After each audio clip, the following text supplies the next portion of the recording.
नमस्कार, स्वागत है आपका मार्केट टाइम स्ट्रीम में। इस वक्त आप देख रहे हैं सिलसिला बाजारों का। बात करेंगे मार्केट टाइम स्ट्रीम में बाजार किस तरह से देखने को मिल रहे हैं, क्योंकि बाजारों के अंदर काफी कमोडिटीज के अंदर यहाँ पर तेजी भी देखने को मिली, तो कुछ कमोडिटीज के अंदर यहाँ पर करेक्शन मोड भी जारी देखने को मिल रहा है। चने के अंदर बड़ी गिरावट के बाद आज बाजार आधी फीसद की तेजी के साथ यहाँ पर देखने को मिल रहा है और ओवरऑल इन कमोडिटीज के अंदर यहाँ पर एडिबल ऑयल है कि करेक्शन मोड में यहाँ दिखाता हुआ नजर आ रहा है। यहाँ से अमित जी शुरुआत सबसे पहले एडिबल ऑयल से ही करते हैं, क्योंकि काफी दर्शक भी इस वक्त एडिबल ऑयल को लेकर जुड़े हुए हैं। जून वायदा मस्टर्ड सीड का बाजार करेक्शन मोड में है और बाजार लगभग 1% की गिरावट के साथ यहाँ पर ट्रेड में है। कल बाजार सुबह गिरावट की तरफ से, लेकिन शाम तक 50 सुधर गए। आपकी तरफ से यहाँ पर क्या लगता है, एडिबल ऑयल कॉम्प्लेक्स किस तरह से देखने को मिल सकता है? इम्पोर्ट की बात की जा रही है कि सोयल की इम्पोर्ट करा जाएगा, लेकिन उससे कोई आधिकारिक रूप से बयान नहीं आया। आपकी तरफ से क्या लगता है, एडिबल ऑयल कॉम्प्लेक्स थोड़ी बहुत करेक्शन मोड में वापस जाता हुआ नजर आएगा? जी, शॉर्ट टर्म करेक्शन डेफिनेटली देखने मिली है, लेकिन ओवरऑल जो रुझान है वो ऊपर की तरफ है और सोयाबीन में जिस तरह 6,800 का एक सपोर्ट ले चुका है और सिमिलरली 6,700 का मस्टर्ड सीड भी ले चुका है। उसके बाद बड़ी तेजी हमें देखने मिली इस महीने में। तो ओवरऑल ट्रेंड वाइज हर करेक्शन के बाद हमें एक अपसाइड न्यूज देखने मिल रहा है, तो मुझे लगता नहीं है कि ट्रेंड वायलेट हुआ है। खास करके जब तक 7,200 के ऊपर सोयाबीन टिका हुआ है तब तक मेरे हिसाब से इमीडिएट तेजी का रुख बना रहेगा और 7,600 के दाम दोबारा देखने मिल सकते हैं। वहीं मस्टर्ड सीड में भी 7,100 का एक सपोर्ट है, जो जब तक होल्ड कर रहा है तब तक दोबारा 7,550 7,600 के दाम हमें देखने मिल सकते हैं। तो फिलहाल मैं इन स्तरों पे मंदी प्रेफर नहीं करूंगा। मेरे हिसाब से काफी हद तक करेक्शन ऑलरेडी हमने पिछले एक हफ्ते में देखी है। तो कुछ और करेक्शन के बाद मुझे लगता है कि तेजी रिज्यूम हो सकती है। वही रिफाइंड ऑयल में भी 1475 का जो एक शॉर्ट टर्म लक्ष्य था वो हासिल हुआ है, लेकिन मेरे ख्याल से 1510 का एक लेवल बाकी है, तो उसके लिए अभी भी दाम जा सकते हैं। हालांकि सेंटिमेंटल इम्पैक्ट डेफिनेटली देखने मिला है, लेकिन जब तक 1420 का स्तर होल्ड कर पा रहा है मेरे हिसाब से 1510 का एक नया ऑल टाइम हाई हम रिफाइंड ऑयल में देख पाएंगे। उसके बाद मुनाफा वसूली देखने मिल सकती है। जी, यार ये शॉर्ट टर्म करेक्शन है, लॉन्ग टर्म में बता रहा हूँ पॉजिटिव की तरफ से एडिबल कॉम्प्लेक्स देखने को मिल सकता है।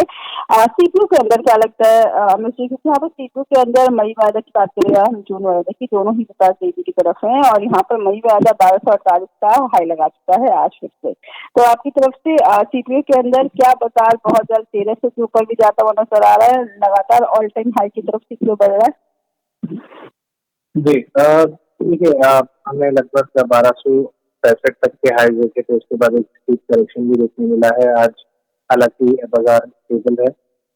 मेरे हिसाब से सीपी में भी काफी लंबी रैली देख चुके हैं और करेक्शन आना स्वाभाविक है, लेकिन पोजिशनल पर्सपेक्टिव से 1190 के ऊपर जब तक प्राइसेस टिकी हुई है तब तक इसका जो रुख है वो तेजी की तरफ बना रहेगा और डिप से बाइंग अट्रैक्ट होती रहेगी। अपसाइड में 1280 का एक लॉन्गर टर्म लक्ष्य लेके चला जा सकता है पॉसिबली इस महीने के लिए। इस वजह से डिप पे बाइंग कर सकते हैं। प्योरली इंट्राडे सपोर्ट 1225 से 1230 रीजन में आ रहा है। अगर उसके आसपास मिले तो एक बार बाइंग पोजीशन डेफिनेटली बनाई जा सकती है। जी, यानी डिप पर सीपीयू के अंदर खरीदारी करके चले, बाजार 1280 लॉन्ग टर्म में पहुंचता हुआ नजर आ सकता है।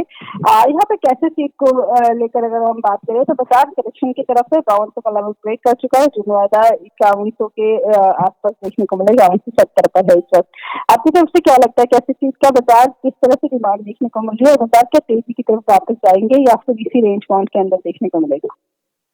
देखिए, फिलहाल तो दायरे में बना हुआ है, लेकिन मेरे हिसाब से थोड़ी अगर लंबी अवधि की बात करें तो मुझे लगता है कि जो 5,500 के हाई हमने अप्रैल में देखे थे वो दोबारा दिखाई दे सकते हैं।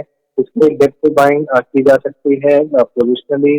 जब तक 4,800 के ऊपर होल्ड कर पा रहा है तब तक मेरे ख्याल से बाउंड उसका रुझान रख के 5,500 का एक इमीडिएट लक्ष्य लिया जा सकता है। Short term purely intraday basis 5,100 का सपोर्ट है। तो 5,130 5,140 का ऐसा अगर मिलता है तो वहां पर भी बाइंग की जा सकती है और शॉर्ट टर्म टारगेट 5,250 से लिए जा सकते हैं। जी, उसके साथ ही कुछ दर्शक जुड़े हैं जो लगातार सवाल पूछ रहे हैं यहाँ पर, और सबसे बड़ा सवाल यहाँ चने को लेकर आ रहा है अमित जी। और चने जिस हिसाब से देखने को मिल रहा है आज बाजारों के अंदर 52 का लेवल हालांकि देखने को मिला है और नीचे में 5150 तक उतार गए हैं। 17 रुपए की बढ़त है, लेकिन 2 दिन बड़ी करेक्शन देखने को मिली। हफ्ते के पहले कारोबार दिन हमने 3% की गिरावट आती हुई देखी चने में और कल भी बाजारों के अंदर गिरावट थी और जिस हिसाब से कुछ दालों के ऊपर के इम्पोर्ट कर दिया गया है, उसका असर भी हमने चने की कीमतों का देखा है। आपकी तरफ से क्या लगता है? क्योंकि चने का इम्पोर्ट तो ऐसा कुछ इम्पोर्ट ड्यूटी कम नहीं करेगी या कुछ भी नहीं हुआ, लेकिन बाकी दालों का इम्पैक्ट यहाँ पर चने की कीमतों पे भी देखने को मिल रहा है। आपकी तरफ से चना क्या करेक्शन मोड में रहेगा या फसलें नुकसान होने की वजह से ये शॉर्ट टर्म करेक्शन के बाद वापस तेजी की तरफ बढ़ेगा? जी, मेरे ख्याल से दालों का जो बाकी दालों का जो इनपुट अलाउ किया गया है उसका असर चने में भी देखने मिला है सेंटिमेंटल इम्पैक्ट से। 5,150 के करीब हमने ऑलरेडी एक लेवल देख चुके हैं और उसके बाद प्राइसेस तो स्टेबल हुई है। मेरे हिसाब से काफी लंबी रैली 4,300 से 5,900 तक देखने मिली थी। तो उसके बाद एक करेक्शन स्वाभाविक था और मुझे लगता है वो करेक्शन कहीं ना कहीं अभी हो चुका है या बहुत ज्यादा दूर नहीं है होने में, तो इन स्तरों पे बिकवाली करना भी रिस्की होगा। इनफैक्ट मैं कहूंगा कि 5,130 के करीब जब तक होल्ड कर पा रहा है तो तब तक एक शॉर्ट कवरिंग मूव हमें 5,350 तक का देखने मिल सकता है। तो एक्चुअली मैं दिख के बाइंग की सलाह देना चाहूंगा 5,170 से 80 के बीच, 5,130 के नीचे के स्टॉक पे और 5,350 का टारगेट लिया जा सकता है। जी, यानी चने के अंदर एक छोटी सी करेक्शन है, इसके बाद बाजार वापस से तेजी की तरफ देखने को मिल सकता है। 5,300 का लेवल यहाँ पर चने के अंदर देखने को मिलने वाला है। उसके साथ ही यहाँ पर अगर हम बात करते हैं मसाला कॉम्प्लेक्स की, क्योंकि जीरा और धनिया ये जो ऐसी कमोडिटीज है, जीरे के अंदर जहाँ पर तेजी के संकेत देखने को मिल रहे थे, वहाँ से बीच में हमने करेक्शन भी आती हुई देखी है। अभी यहाँ पर जीरा 14,070 का हाई लगाया और 14,000 पे इसको ट्रेड कर रहा है, हल्की सी तेजी की तरफ है। धनिया के अंदर भी लगभग बाजार करेक्शन मोड में देखने को मिले, 7,000 के नीचे लगातार बाजार बने हुए हैं और यहाँ पर धनिया का जून वायदा देखने को मिल रहा है 6940 पर ट्रेड कर रहा है। आपकी तरफ से क्या चेंजेस लगते हैं धनिया और जीरे के अंदर? बाजार तेजी की तरफ रहेंगे या करेक्शन मोड देखने को मिलने वाला है? और मेरे हिसाब से दोनों में ही तेजी का रुख बना रह सकता है। इनफैक्ट मसाला पैक में ही धनिया में हमें 7,100 तक के दाम देखने मिल सकते हैं, जबकि हल्दी में मेरे हिसाब से 7,800 का सपोर्ट है और अपसाइड में 8,200 तक के दाम हमें 2 से 3 सेशन में देखने मिल सकते हैं। वही जीरे में 13,800 के ऊपर जब तक उल्टा स्थान है तब तक 14,300 तक के दाम हमें शॉर्ट टर्म यानी 2 या 3 सेशन में देखने मिल सकते हैं। तो मैं मसाला पैक में तेजी की तरफ रहना प्रेफर करूंगा। जी, यानी मसाला पैक के अंदर खरीदारी की सलाह यहाँ पर अमित जी की तरफ से बाजार पॉजिटिव इंडिकेशन की तरफ बढ़ता हुआ नजर आ रहा है। यहाँ से ग्वार लेकर आप कितने पॉजिटिव है अमित जी? क्योंकि ग्वार कीमतें अब तेजी की तरफ ही देखने को मिल रही हैं, 4300 के ऊपर बाजार अभी भी देखने को मिल रहा है ग्वार सीड और ग्वार कम भी यहाँ पर एक हल्की सी खरीदारी की तरफ देखने को मिल रहा है। तो ग्वार कॉम्प्लेक्स कितनी तेजी की तरफ आगे बढ़ता हुआ नजर आ रहा है? जी, ग्वार कॉम्प्लेक्स में देखिए जो पिछले दिनों में जो टारगेट थे 4,400 के ग्वार खरीदने और ग्वार काम में 6,600 के अचीव हो चुके हैं। उसके बाद एक करेक्शन देखने मिली है, लेकिन मुझे लगता है लंबी अवधि के हिसाब से जब तक 4,150 ग्वार खरीद होल्ड कर पा रहा है तब तक दोबारा हमें 4,400 के ऊपर के दाम देखने मिलेंगे। ये डिस्प्ले बाइंग प्रेफर करूंगा और भी अगर लंबा टारगेट लें तो 4,550 तक हमें देखने मिल सकते हैं प्राइजेस। तो मैं पोजिशनली बाय साइड में ही प्रेफर करूंगा और ग्वार कम में भी सिमिलरली 6,800 के लक्ष्य में लंबी अवधि में देखने मिल सकते हैं। इंट्राडे बेसिस 6,300 का सपोर्ट है। हल्की सी और डिप आती है तो डेफिनेटली बाइंग कर सकते हैं 6,300 के नीचे भी स्टॉप लेकर और अपसाइड में 6,800 का एक मीडियम टर्म टारगेट लेके चला जा सकता है। यानी बाजारों के अंदर पॉजिटिव इंडिकेशन के साथ ग्वार में रहा जा सकता है। कॉटन सीड ऑयल केक, क्योंकि बिनौला खल का बाजार तेजी के बाद अब थम सा गया है और एक दायरा दिखा रहा है उस कारोबारी सभी से।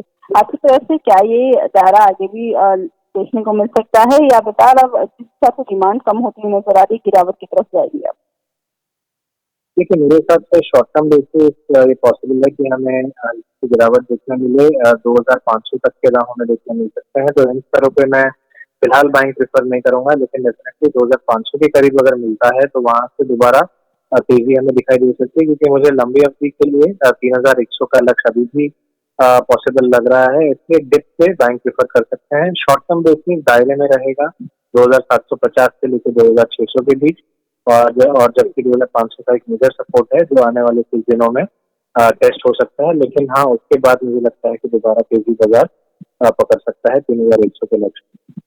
जी, यानी डिस्काउंट बाई की सलाह रहेगी बिनौला खल को लेकर 2500 के लेवल के आसपास ज्यादातर, तो हाँ सरकारी की सलाह है। आज के लिए एग्री कमोडिटीज के लिए टॉप पिक्स क्या रहेंगी अमित जी आपकी तरफ से? मैं हल्दी में बाइंग प्रेफर करना चाहूंगा 8,200 तक, ठीक है, 7,800 के नीचे के स्टॉक। ली, यानी हल्दी के अंदर खरीदारी करके चला जा सकता है। बाजारों का ट्रेंड यहाँ पर हल्दी का पॉजिटिविटी की तरफ देखने को मिल सकता है।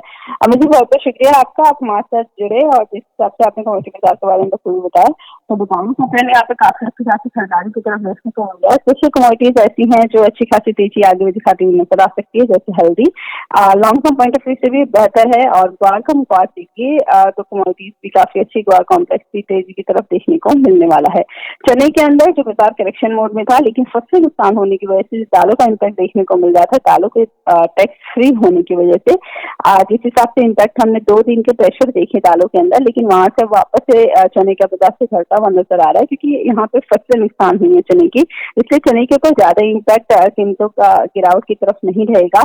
बाजार वापस से एक बार खरीदारी की तरफ देखने को मिला, आज आधी फीसद की बढ़त है और लॉन्ग टर्म में फिर से वापस से बाजार यहाँ पर खरीदारी की तरफ 5400 तक लेकर चला जा सकता है। तो अभी शॉर्ट टर्म में खरीदारी कर सकते हैं 5300 के लिए, और लॉन्ग टर्म में 5400-5500 का लेवल फिर से चने के अंदर देखने को मिल सकता है। तो ओवरऑल आज का बाजार भी मिले जुले रुझान के साथ रहा, लेकिन काफी कमोडिटीज अभी तेजी की तरफ आगे देखने को मिलने वाली है। खरीदारी करके यहाँ पर रहा जा सकता है। सोयाबीन के अंदर भी यहाँ पे बाजार अभी 7600 के लेवल के लिए जानकार पॉजिटिव है, खरीदारी देखने को मिल सकती है। मस्टर्ड सीड के अंदर भी बाजार यहाँ पर हल्की सी तेजी की तरफ देखने को मिलने वाला है। रिफाइंड ऑयल बाजार लगभग ऑल टाइम हाई पर वापस जाता हुआ नजर आ रहा है, 1500 के ऊपर लॉन्ग टर्म में यहाँ पर व्यू दिया गया है जानकारों के द्वारा। तो कमोडिटी बाजार तेजी की तरफ वापस देखने को मिल सकता है। आगे जिस हिसाब से कमोडिटी बाजार चलती हुई नजर आ रही है, इसके बारे में लगातार हम आपको अपडेट देते रहेंगे। तो इसलिए मार्केट टाइम्स टीवी।